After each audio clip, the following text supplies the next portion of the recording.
I love entrepreneurs that name their companies after themselves. Mr. Burman. BurmanBooks has become tremendously well known, specifically in the space of, making people feel good about themselves. I don't want to say any more than that because I want to hear from you why you decided to found and that you're the CEO of this tremendous, interesting concept that you've come up with BurmanBooks. Tell me first of all, where did it begin? So it began when I had kind of a sort of midlife crisis at the age of 24. I left the industry, became a hypnotherapist, was helping drug addicts and alcoholics get off of their addiction behavior. I still do that on weekends, but thought, people should be able to accelerate their minds in their own way when they want by buying a book. And so every book should be about not just the typical motivational style stuff, but something you can learn very quickly within an hour or two and apply it to your life. So that was the concept for the publishing house. Did you have any idea how you were going to do it? No, I had some money saved up and got started very quickly. Everything went wrong. Everything went wrong. Like? We didn't sell the wrong trim size, the wrong covers, the wrong pricing, the wrong editorial style, just you name it, everything was wrong. So we didn't sell one copy. And now all the money is gone. It's gone down the toilet. What am I going to do? Somebody had slipped me a DVD it was one of those parties where you shouldn't go, but you've already said you're going to. Things are supposed to happen when they're meant to. Yes. I was supposed to be at that party. This woman says to me, by the way, I forgot to give you this, slips me a DVD. I walk out, throw it in the back of my car. Saturday morning, I go to the gym, I come back, I see the DVD, I put it in. It's a bootleg copy of a movie that nobody has heard of yet called The Secret. Mm-hmm. So I watched it again, and then I took it to my lawyers, and I said, watch this. And he watched it, and he says, yeah, you saying you want to use this in your life? I said, no, we want to sign those people. So it took me 2 months to get them all on the phone because they were starting to get heat. And I remember John DeMartini was the first one that I got in contact with, and he was in South Africa. I had flushed all my money down in the first season of this publishing, so I couldn't afford the phone bill. So I was on my cell phone trying to get a proper connection, calling South Africa, sitting on the ledge of the window of my apartment, speaking like this so he wouldn't hear the traffic, and telling him how big of a company we were and how we're going to handle him and how we're just launching all over the place. I love this about you. And he's saying, okay, I'll sign with you. So now my lawyer says, well, how are you going to pay for it? I said, we'll worry about that later on. The next person was Joe Vitale, and I thought, what if I could get them all in one season? That would be the biggest launch of any publisher. Right. So I just kept doing that, and Bob Proctor would say, I can't talk to you today, call me next week. I can't talk to you today, call me next. And I did that for 4 weeks. Then he finally had me for breakfast at the Prince Hotel.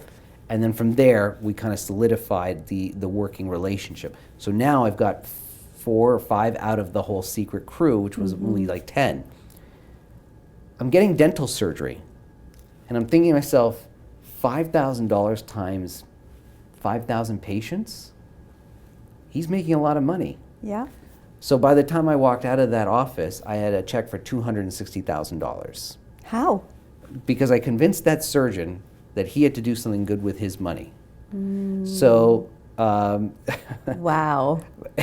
Basically, he wrote the check about a week later, and we started to get moving. And the publishing company kind of picked up from there. I had a second opportunity. And because we were such a small company compared to HarperCollins and Hay House, we were able to get the authors out first. Right. So now The Secret comes out. 2 weeks after signing them, they go on Oprah. Becomes a huge success. Well, all of a sudden, we launch into 12 countries. Today, we're in about 16 countries in 14 languages. And these secret authors still do well for us. Now we've been able to increase from there, from the Making High Heels stuff, which all goes to charity, to young authors trying to make their move into that world. So it's been really great. Touch wood. Your story is totally what entrepreneur wannabes want to hear. It's wrought with all of the things that scare the shit out of most people, right? Yeah. Those moments when you had like the lowest esteem within yourself, right? And the reason I'm going to say that is I'm not going to say the lowest challenges or experiences, right? It's the lowest esteem. I feel with you, it's a mindset thing, right?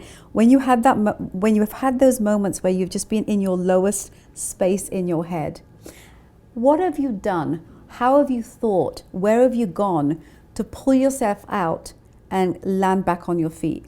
Well, I think that the first thing you have to do, what I teach people to do, is to look at the worst case scenario that they're in now. What is the absolute worst thing that can happen?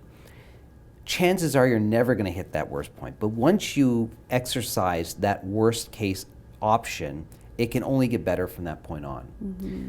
The next thing is, when you get into that low state, it's because you have unmet expectations. So now figure out why you had those expectations and lower them to what is your actual next step.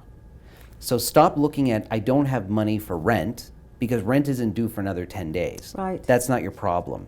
The problem is, what can I do right now to make money come in the next 10 days? Then you look to your next option. And if you start to take it, I guess, to walk a mile, you have to start with one step. If you really take that and evaluate it in your own life, you'd see how you try to run a mile on one step without taking each step individually. And that will usually slow someone down, slow their heart rate down, get their breathing more. Their brains are, firing in a better way. Out of desperation is the worst way to go. Once you've calmed down, you're able to think of the next step. Is there ever a plan B in your head when you go after something? Or are you just a plan A person? No, I'm a plan A person, and it doesn't work well in your love life because they think you're a stalker. OJ is here and he's brown now, It's like, no, there's never been a plan B. And I think that that's a very big key. I think once you have a plan B, you fall back on that plan B. Mm-hmm, mm-hmm. What would you say to those people in our community, or perhaps not in our community, that have this idea, this idea that they want to be greater or accomplish something greater than just their own life, but they fear the paying of the bills. They fear, putting the money away for pensions and all the rest of it, because these are real fears. Mm-hmm. What would you say to them? I think that there are some people who are what I call paycheck players by instinct. There are some people who have a good idea, but they just don't have that instinct to take the risk. Without risk, you'll never have the reward. I was sitting with Izzy Sharp, who started the Four Seasons Hotels, and I said to him, you're part of the social elite. And he said, not always. In fact, I didn't start the Four Seasons till I was in my 40s. He said, I had kids, I had a mortgage, I had a wife, I had a house, I had bills, I had the whole bit. And I had the idea of starting the world's most luxurious hotel chain. And I started it at 40. Mm-hmm. So if it's inside of you and you truly believe in it, then you have to take the risk on it, or no one else will either. And it's amazing to me how many people will self-sabotage themselves in just a conversation. They'll call me, I want to do this. Okay, well, here's how you're going to start. Yeah, but is there anything around me that I could do? No, you got to go out and do. Well, yeah. I mean, I'm going to get to it. No, you're right. I'm going to get to it. And then 3 days later, 5 days later, 10 days later, nothing has happened. Mm. Nothing will ever happen in their life. Mm-hmm. That is set up for them. Mm-hmm. They should not be entrepreneurs. The people that are entrepreneurs are willing to risk it, don't think about the repercussions, and go forward. Now, that doesn't mean you do foolish things. Mm-hmm. You have to have a plan in mind. You have to have an understanding of what it is you're trying to accomplish. And you have to know the difference between a fantasy and intention. Incredible words of wisdom. Obviously, experienced has brought you to where you are. Where are you planning on going next? Like, what's next for you? Well, the publishing side is doing well. We've expanded into our 16th country, as I told you. And then the side of production I'm back into. So we have a feature film that has Bill Murray attached to it. And then we have a .com that I started separately with a group of friends that's moving forward. I'm still doing a lot of talks. I am still writing every so often. So it's sort of kind of open right now. I'm just sort of having fun with it. I think, I'm an Aries, so I have a hard time standing still for too long. And I've been in publishing now for 13 years. So I'm sort of looking at other things and seeing what else we can do and having fun with that right now. Your entrepreneurial spirit has a lot to do with a space of creativity within you. I feel you have to always create. Right. Right? Right. And any last words of wisdom that you have for, the younger generation, people who are really, consumed by this world of social media, this overwhelming, influx of information that just keeps coming at them compared to our generation? Every generation will say that the next generation has it easier. So our parents probably tell us that we had it easier, and we'll tell the next generation. But I think more importantly, it's about self-indulgence. Right now with social media, people have become so self-involved that it's hardened us to other people who are suffering, firstly. Secondly, it's made us very lazy.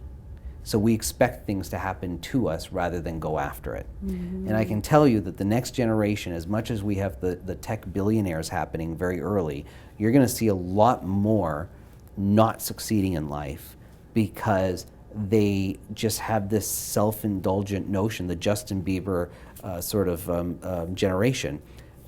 You've got to get out there. Nobody's going to do it for you. You have to fail several times before you succeed, but the pleasure of it is so much better when you can look back and say that this is what I've accomplished. Absolutely. And you've inspired me in this conversation. I've actually been taking a few mental notes, and I look forward to rekindling the opportunity to sit and chat with you even outside of the show. Thank you. I would like to learn loads more from you, darling. Thank you so much for coming on my show. Appreciate it. Adore you. Thank you. Hi everyone, this is Open Chest TV with me, GIRN. If you like the chat that you just finished watching, I really hope that you will subscribe to my channel for more intelligent, provocative, relevant conversations with some of your favorite celebrities.